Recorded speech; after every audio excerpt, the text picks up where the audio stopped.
आज त्रिकोणमिति के मान सारणी को ज्ञात करेंगे एक ट्रिक के जरिए। ठीक है, एक ट्रिक के जरिए ज्ञात करेंगे। चलिए जानते हैं कैसे। तो जैसे साइन और टेन का यदि मान ज्ञात रहेगा, मात्र दो फंक्शन का मान ज्ञात रहेगा, तो पूरा का पूरा मान सारणी ज्ञात कर सकते हैं। बताते हैं कैसे। जैसे साइन 0 डिग्री का मान 0 होता है और वह 30 डिग्री का मान 1/2 होता है, और 45 डिग्री का मान 1/√2 होता है, और 60 डिग्री का मान √3/2 होता है, और 90 डिग्री का मान 1 होता है। अब ट्रिक शुरू होता है।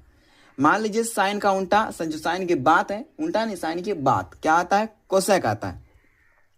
तो कोसेक आता है तो 0 को मानेंगे अपरिभाषित, कोसेक में 0 डिग्री का मान अपरिभाषित होगा, और कोसेक 30 डिग्री का जो मान होगा, ये जो होता है ये ऊपर चल जाता है, यानी कि 1/2 है जो है साइन 30 डिग्री का मान है, वो ऊपर चल के ये 2 ऊपर चल के ये कोसेक का मान हो जाता है 2। ठीक है, ये 2 हो गया। उसी प्रकार साइन 1/√2 है, इसका मान 45 डिग्री का। जब हम कोसेक का मान ज्ञात करेंगे तो जो ये √2 है उसको ऊपर कर देंगे तो हो जाएगा √2। उसी प्रकार √3 है तो 1/2 है ना, 60 डिग्री का मान साइन का। जब इसको ऊपर कर देंगे, ऊपर यानी कि 2/√3, तो ये कोसेक 60 डिग्री का मान हो जाएगा, 60 डिग्री का मान हो जाएगा। और ये एक में कोई परिवर्तन नहीं करते हैं, एक का एक ही हो जाता है। अब देखिए कोसेक के बाद कॉस आया, तो साइन का देखिए यहाँ से शुरू करेंगे, यहाँ से यहाँ एक जो है 90 डिग्री जो मान है वो 0 डिग्री का मान हो जाएगा कॉस का। और जो √3/2 है साइन का मान 60 डिग्री का, वो हो जाएगा कोस 30 डिग्री का मान √3/2 होगा।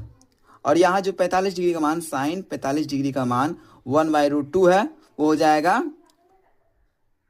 कोस 45 का मान 1/√2। और जो यहाँ 1/2 30 डिग्री का मान साइन का है, वो हो जाएगा कॉस का 1/2, और 0 का 0 ही हो जाएगा। ठीक है, अब देखिए सेक, कॉस के बाद क्या आता है, सेक आता है।